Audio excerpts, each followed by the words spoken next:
For the asset management industry in Nigeria to be effective, its potentials must be effectively harnessed and major limitations facing it must be overcome. These form the basis of discourse of players in the pension, insurance, and the capital asset management space on ways this industry can be transformed to become more effective for the nation. We understand that the asset management industry outside of the pension space, total assets probably less than 150 billion. We understand probably about 150 billion. And this is maybe 20 years or so after the first development, actually came on the scene. This would seem to be far below the potential of what we do. What we do in the world is because of some limitations that constrain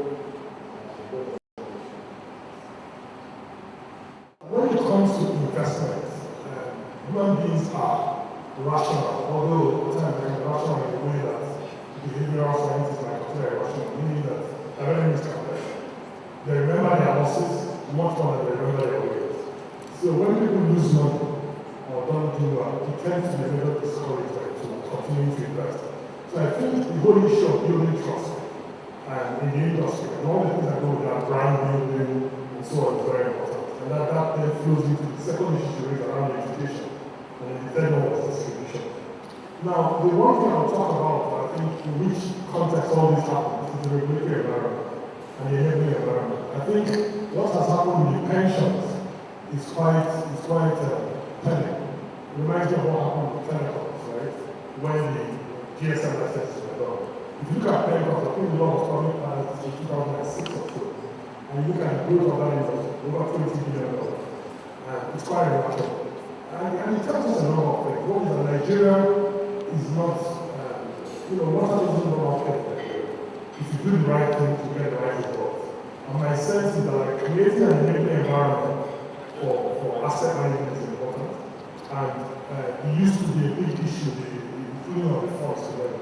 But the pension industry has solved out that problem, which is why I'm glad that the DG of PENCOM spoke, because in many respects, our point about us developing products that can put that money to work is extremely important.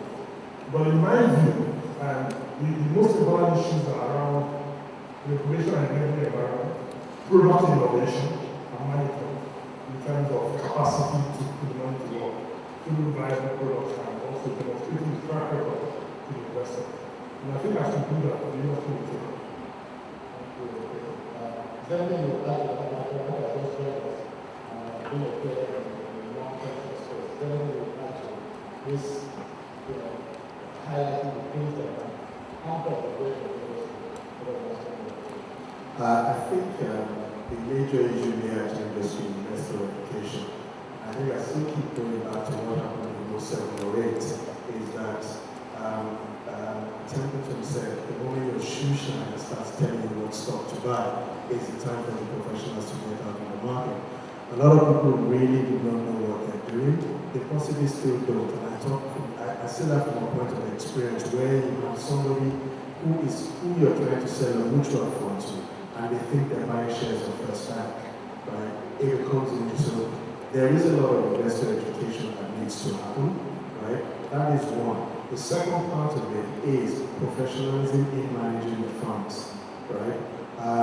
There are professionals who are trained to manage this. There are administrators who are trained to administer these funds. There are auditors, there's the regulators, right? All these encompass the fund itself. So investor education is key, professional management is key, and it is not only that professional management, performance is necessary. Just because you do 10% upside today doesn't mean you are performing. You have to have a benchmark which you are performing, and that is key.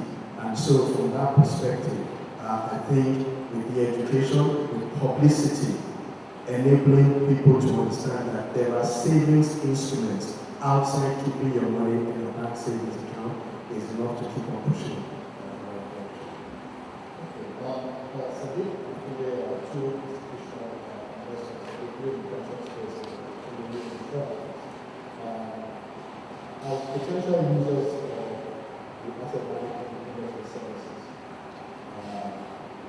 investment in products and how do you, what role do you see that playing in your portfolios?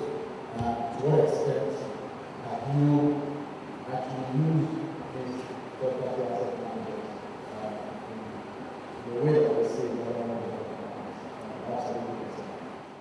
Adding on to what Michael brought up in terms of investor education, I think I'll try to deviate a bit.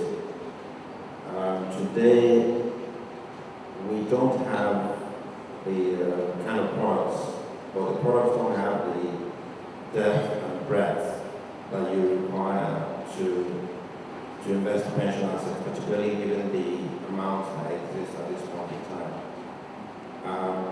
So if I look at the problem, possibly it goes back to the source, which is what is the basis for you to create those products. Maybe a simple example will illustrate what I'm trying to say. If you want to do an equity ETF today, how much float do you have for you to be able to do that? One of our investment banks wanted to do something like that for Nigerian Stock Exchange. And if you look at the volume they were trying to offer, was maybe 5 billion because of that lack of float. And the product hasn't taken off to date. So I will leave the problem back to the stock market in terms of being a big constraint, apart from on the investor side also not having enough enlightenment to know what products to buy.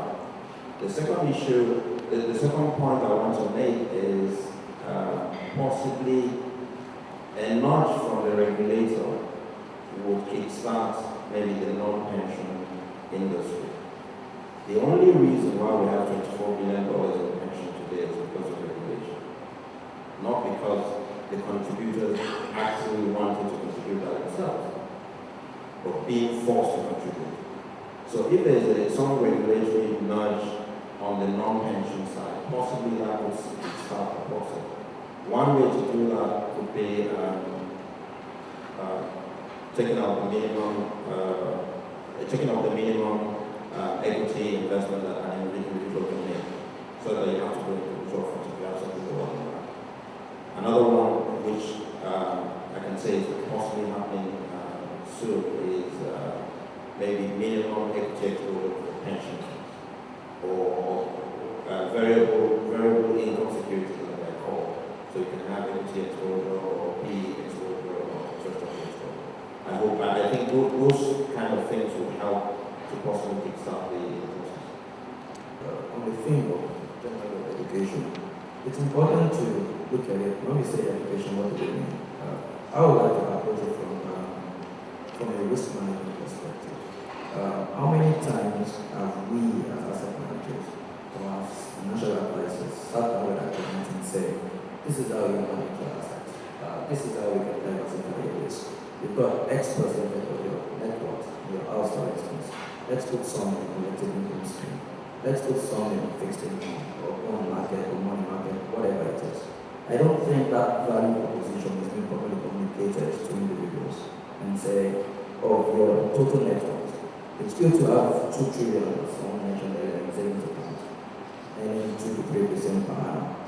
Why don't you take a slice of that and put it in the bond market? Why don't you take a slice of that and put it in equities, where they can give you X percentage income? So that value proposition, there are not enough army of people out there, talking to people and educating them in terms of properly structuring portfolios, if they ever know something like that exists.